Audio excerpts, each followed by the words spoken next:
Hey guys, Hawka here, and welcome to another episode of The Little Things. This time I'm just going to go through a few things I noticed from the Major, starting with what looks like quite an innocuous play from Tizian. On initial glance, it looks like a fairly standard molly into a pretty normal kill, but when you expect it further, the way the molly spreads is really interesting here. Looking from Simple's POV, you can see that the molly doesn't initially spread to him, and then after a few seconds, eventually he starts taking damage.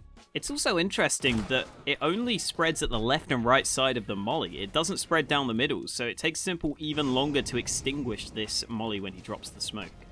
I spent a little bit of time trying to reproduce this exact molly, and I couldn't really get it to spread the exact same way every time.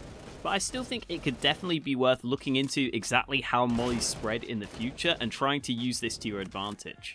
The second thing I picked up on was also in this Na'Vi versus Big game, but it was from the Na'Vi point of view.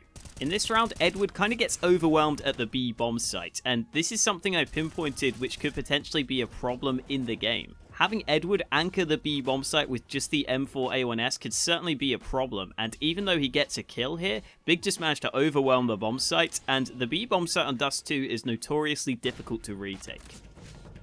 Even though Na'Vi have nades left to try and retake themselves, Big also have a full arsenal of utility to slow them down, and it just means Na'Vi find no ground towards the bomb site. The really interesting thing here, though, is how quickly Na'Vi adapts to this. Remember, they still have a 5-2 lead at this point, so there's no need for them to switch anything up, but they quickly put Simple over to assist Edward at that B bomb site, and it makes a massive difference in the upcoming rounds. And obviously the round where this really manifests itself is this beautiful triple by Simple.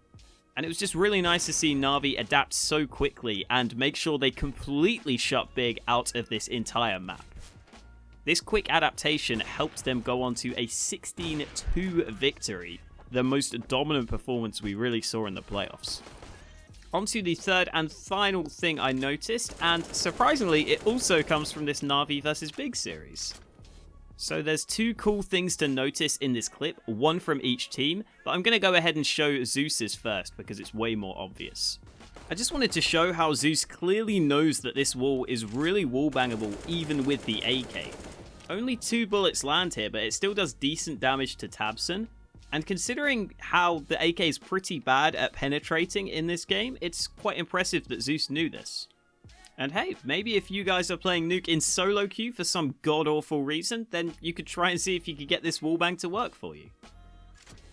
And for this final point, we're actually going to stick with Zeus's POV, even though this is a play from Big. You can see that Zeus is watching between 2 positions, and they obviously know he's here from that prior wallbang. So they decide to try and fake a noise up the ladder to draw his attention away, and give Tabson some room to work with to try and get this kill. And you can see that Zeus does turn his attention away for a second, so if the timing was slightly better here, this absolutely could have worked.